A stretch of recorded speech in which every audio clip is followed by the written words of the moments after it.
Hello everyone, I'm Sharily Floresca. Today we're talking about grading system. Are you familiar with grading system? Okay, thank you.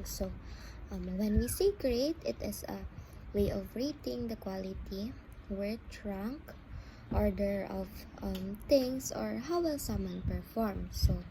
Um, when we say grading system, um, it is a method used in education to evaluate and assess students' performance, understanding, and mastery of subject matter.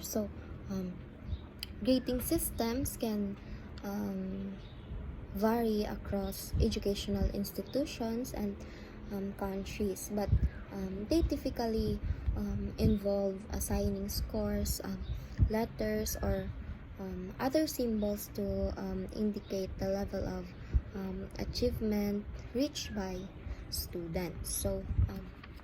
There are many types or forms of grading systems. Um, Here are the some common components of grading system. It is numeric scale, letter grades, pass or fail, descriptive grading, weighted grading, and rubrics. I'll explain them one by one.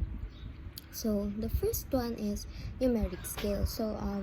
This system assigns numerical values to represent a student's performance. Typically ranging from 0 to 100. These numerical scores are often converted into letter grades or descriptive categories. The second one is letter grades. Letter grades are symbols, usually ranging from A to F.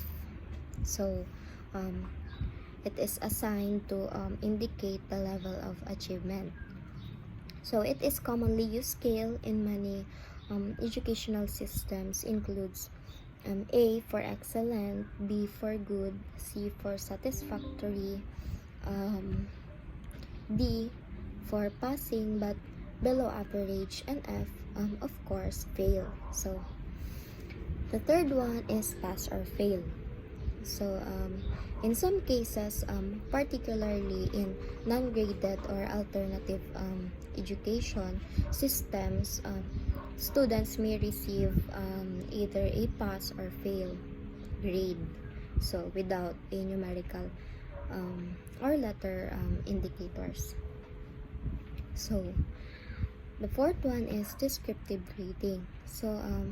Instead of using numerical or letter grades, some systems provide descriptive feedback to evaluate students' performance, highlighting strengths and areas for improvement. The fifth one is weighted grading. These methods assign different weights to various components of assessment, such as homework, quizzes, exams, and class participation to calculate an overall grade. The lastly is rubrics. Grading rubrics provide clear criteria for evaluating students' work and assigning grades based on specific criteria or standards. In conclusion, the purpose of grading system is to provide feedback to students, parents, and educators about students' progress and performance in their academic endeavors. It helps to identify where students excel and areas where they may need additional support for improvement. Additionally, grades often play a role in determining academic standing, eligibility for advancement, and college admissions. That's all for my assigned report. Thank you.